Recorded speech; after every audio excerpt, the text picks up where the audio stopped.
There you go. So welcome to Transformation Tuesday, Paradigm Shifters. Yes, in Paradigm Shifters, we are a growing global community dedicated to shift and uplift. Let's all do that together, shift and uplift the planet, the entire planet. Yes. And we've been growing since March 2020. Every Tuesday, we come on with guest speakers, different topics, with tools to shift and uplift. So let's see. We have currently, let me check on this here. We have currently well over 1,600 members in this group. And I love that we keep growing. We grow. We have the young, the old, the in between. And today's topic, the June topic, is a force for good. Yes, a force for good. And while we're introducing our guest speaker, Holly Menard, I love it, and uh, from South Carolina, right? North Carolina. Oops, North Carolina. Sorry about that. And so Holly is and has had successful careers, multiple careers, as a registered nurse, an oncology massage therapist. Let's take a deep breath into that. Right there's a force for good right there. Oncology massage therapist, a Reiki practitioner, and I find this totally fascinating, an end of life doula. End of life doula. She's a life mastery consultant certified by the Brave Thinking Institute. And after the devastating, unexpected loss of her oldest son, it ignited within Holly a burning desire to discover joy, purpose, and meaning in her life. Holly made a decision to deepen her spiritual practice and develop a passion to live in the now. Holly's why is to help others who are struggling, feeling stuck, find meaning and purpose in life after a devastating and profound loss of any kind. And Holly knows that each one of us is far more powerful and contains more potential than any circumstance, situation, or condition. Yeah, so let's bring on Holly. And what I would love to have you do, Holly, tell us a little bit about your story, where you're from, where you met, where just everything that has brought you into where it is your purpose is right now. So I'm going to turn this over to you, Holly. There you go. When you say where I'm from, do you mean originally or now? Whatever you choose. No, how about right now? That way people in your area can get to know you. Whatever. Go. Yeah. I live in Chapel Hill, North Carolina. So if you're into basketball, you would have heard of the Tar Heels. And I've been living here for about 3 years. And it all happened at the time of the pandemic. Like within 3 weeks, everything shut down. So my life took on a whole new trajectory in more than one way, really. So let's see where to start. I was born into a medical family. So choosing nursing was not a stretch for me. I actually wanted to be a physical therapist, but my mom decided that I was going to be a nurse. So I became a nurse. And what I found myself drawn to is working with people. Even in my early years, I found myself really being drawn to people who had a cancer diagnosis. And as time went on and I moved from New England, I'm from Rhode Island, one of my first jobs after I moved to North Carolina, I will say, from Boston, was in Durham at Duke University in a clinical research unit for cancer patients who had failed other treatments, and that's how they qualified for these studies. And what I came away with was that while it was the most difficult for me, of all my nursing experiences, it was the most rewarding, because I got to create relationship with my patients. And we saw them again and again because of the type of treatments they were receiving. And then sadly, I would say most of all my patients died. So it was very difficult to say goodbye to them. And I did not have the tools at that time to be able to handle it. So I did the best I could. And then the reason I left that work was because I got married and had 2 children within the next 3 years and got involved in family business. And I got totally away from the kind of care that was important to me to be with people who were experiencing a difficult time in their life. So what ended up happening, and we're going to be fast forwarding here a bit, because as my children grew up and my husband and I decided that we were going to branch out and become serial entrepreneurs, essentially, we ended up with a gourmet popcorn shop amidst a computer business and other things. And I was a massage therapist at that time too. So what ended up happening that was so wonderful is I got to work with my oldest son.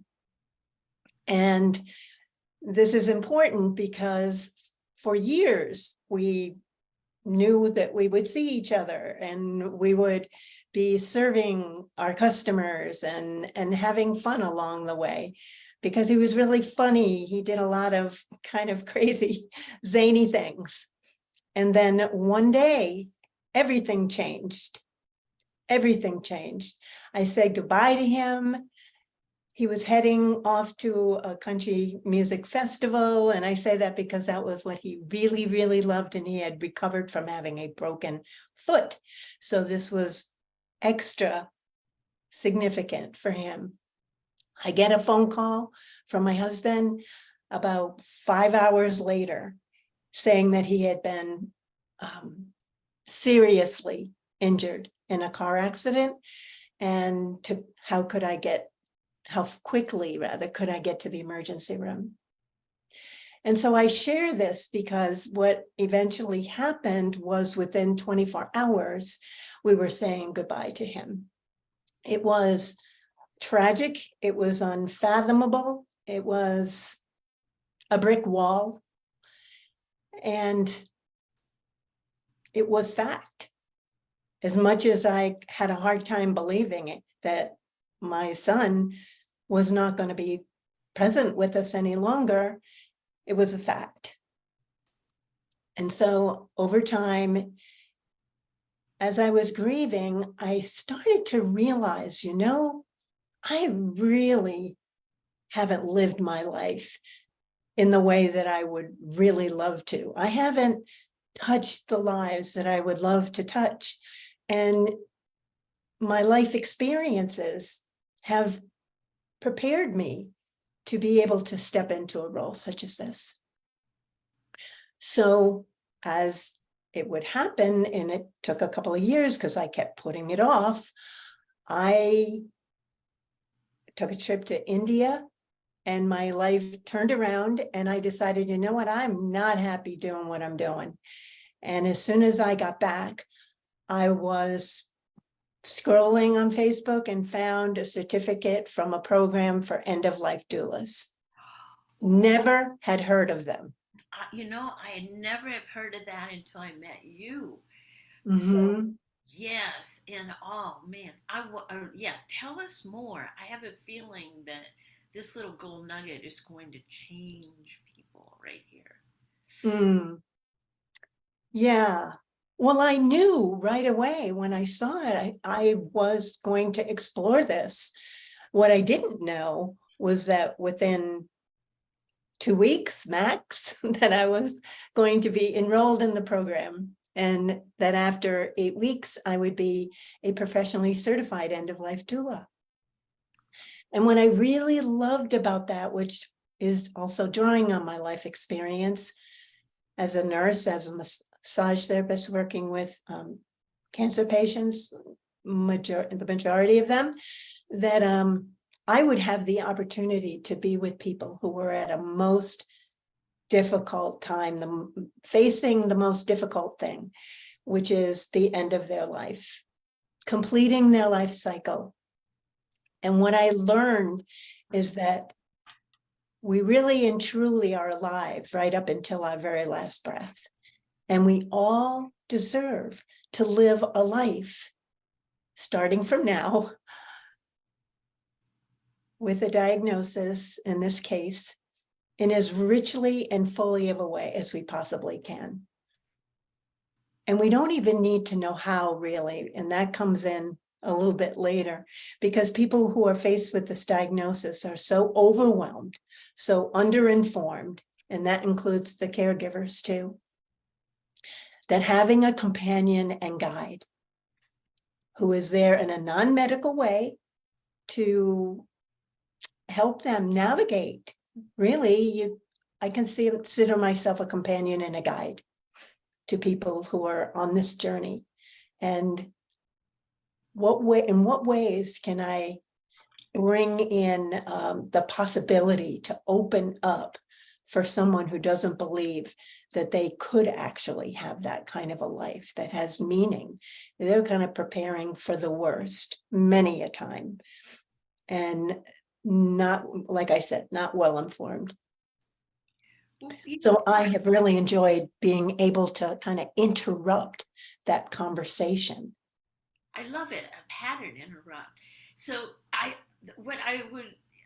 I'm amazed because you do things like forest baths. Can you tell us about just a couple of the activities that you do with the folks?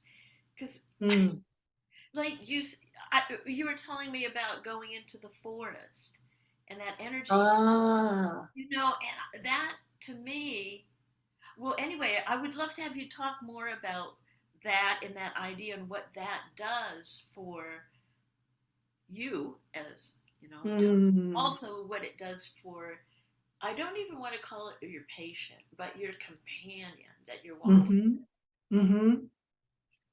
Yeah, I love that. We refer to as they're our clients, and I love that. We're mutual companions on this journey. Yeah.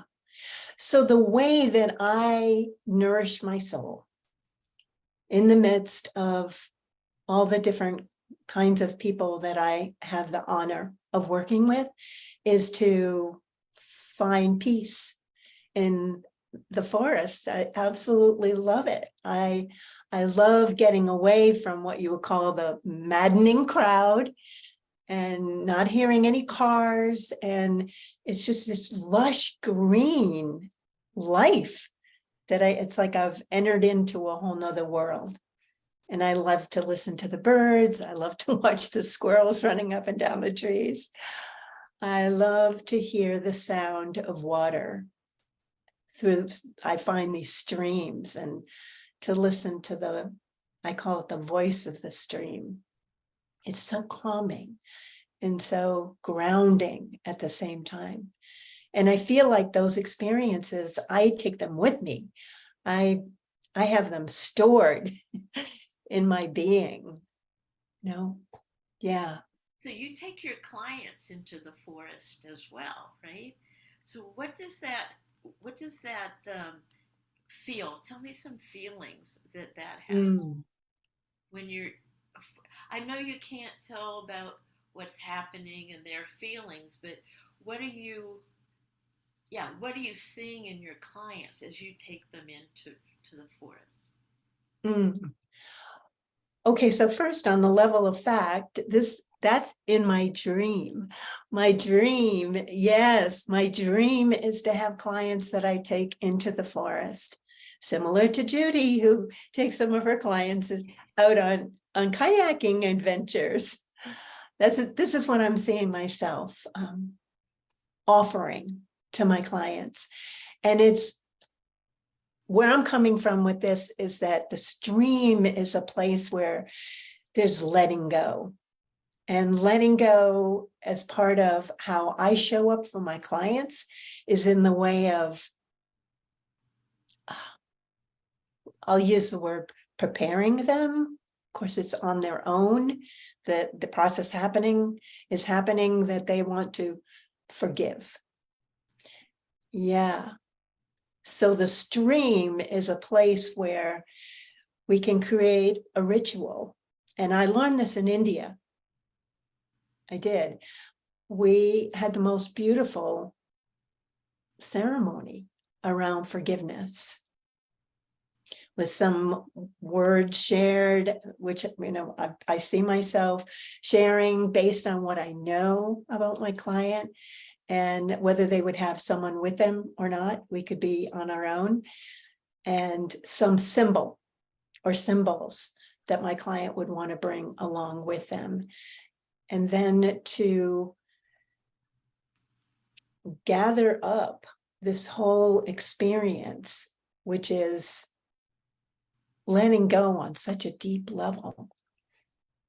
And who doesn't have something in their life that to allow themselves to forgive, which is really us first. We're forgiving ourselves first. And along with that, and most importantly, we're forgiving the behavior on the part of the other person, okay? There's the person themselves is not about the forgiveness process. It's the behavior, it's the act, it's whatever it is that that person experienced, or something they want to forgive themselves for as a part of this ceremony as well. And I see it being so powerful because that was what happened when we were in India. Yes. So it's like it's a passion of mine that's in my dream. Yes. That's such good news. Good news. Mm. I would love to have you talk about. I know that you're writing a book or in the process, and tell us a little bit about it and why that is important for you to get that book out. Tell us a little bit about Mm. it. It's important for me to get this book out because What's the name of the book, by the the way? name of the book is John's Life, my son's life, in his last 24 hours. Yeah. So the more I've written, and it's been unfolding now for a bit, a couple of years actually, about how unconsciously my son was living, and he used these brave thinking tools without having any kind of realization of it. And now that I'm a brave thinker, and I realize some of these tools, like noticing what I'm noticing and noticing my longing and my discontent, just and what would I love? We'll start with those three. That he was just amazing. My son was so amazingly resilient. He had many obstacles. He had obstacles. I'm going to call them obstacles. We know them in brave thinking as opportunities. And yeah, opportunities to grow. And I feel like, again, he would rise up. He had difficulty with learning. He drew negative attention to himself as a result. He had difficulties socializing once he got out of kindergarten. He had some really rough times. And I spent a lot of time kind of in angst, praying for him, feeling helpless, and going about with the testing and all that. But eventually it was how I loved him through the experience. I believe that he was able to become I mean, it really, honestly, when he got into his 20s, it was like he was being reborn. It was amazing. He began to reach out to people and they reached back to him. That was not the case before. And he was so generous. He gave of himself. He didn't even want money, really. I mean, he did charge money. He was very generous in his time, and he didn't know how. Here's another brave thinking tool. He didn't know how, but YouTube became his best friend, and he figured it out. And people just loved him. And somehow the word spread, and he had people coming, that wanted their cars worked on. He had people coming to him that had cell phones that were busted battery or the crystal or whatever it was. And he would work at the popcorn shop during the day, and then he would be working on somebody's electronic device afterwards. So what I would like to have to do is if you could take a deep breath in here, because we talked about so much about your end of life experiences, and then your son, and then your book. But if you could take a deep breath in here, and what is one message or tool that you would love, because we're talking about being a force for good, even like if you don't think that you have anything in you. Mhm. What tool maybe that you could Mm. put out there for people to maybe discover for themselves? Mm. For me, it starts with a willingness to believe that we have it. It's not about a doing as much as it is an opening up to making welcome. Yeah, that's what I believe John did. He made welcome this opportunity to see beyond the obstacles, and to live his life and allow himself to take on things. He wanted to be an American Ninja Warrior, y'all. That was something he really was aspiring to, and he did not get a chance to do that. But he was so proud of that, and he was so proud of his work. So I feel like, in our opening, we can always, somehow we can find how we've been successful. We have successes in our life. We have accomplished things, and at times we didn't even know how we were going to. We simply took them on, right? I'm sure that all of you that are here would admit that, would be willing to acknowledge that. And so it comes from that force, that desire to be a force for good. That for me, it was like a nagging, a kind of, eventually I couldn't not pay attention to that sense within me, because I really was reinventing myself and finding meaning and purpose in my life. Your force for good. So Mm. what I would love to do, we're going to wrap it up here, yes, is put a blessing on you for being with us. And what is it that you would love to have us hold as a community for you and your work for being a force for good? What would you love? In my life, in the time that I have remaining, I would love to touch thousands of people's lives. To know that in some way, whether one-on-one or in a small group, as a life coach, life mastery consultant, and end-of-life doula, that I have opened up a way for people to live their life with meaning and richly and fully, as much as possible. I would love to know that, because I do believe that when people show up, anything is possible. I love it. Okay, so we're going to send some energy. Now hold that for me. Okay, Thousands of we're people. gonna put this energy to you. You just have to receive it. Make welcome. Become willing Mhm. to receive the energy from Paradigm Shifters. You ready? Mhm. Whoosh! There you go. All the way to North Carolina. Well, thank you so much, Holly, and for being You. here. And what a beautiful, beautiful story you have. Just love it. There you go. And, Paradigm Shifters, will, that's what we're here to shift and uplift. So thank you so much for being here, Holly. Oh, you're welcome. I would like to stay on for whatever It's amount of beautiful. time. Yeah. Okay, there you go. Okay, and hang on a second, and we are. Oh, here you go.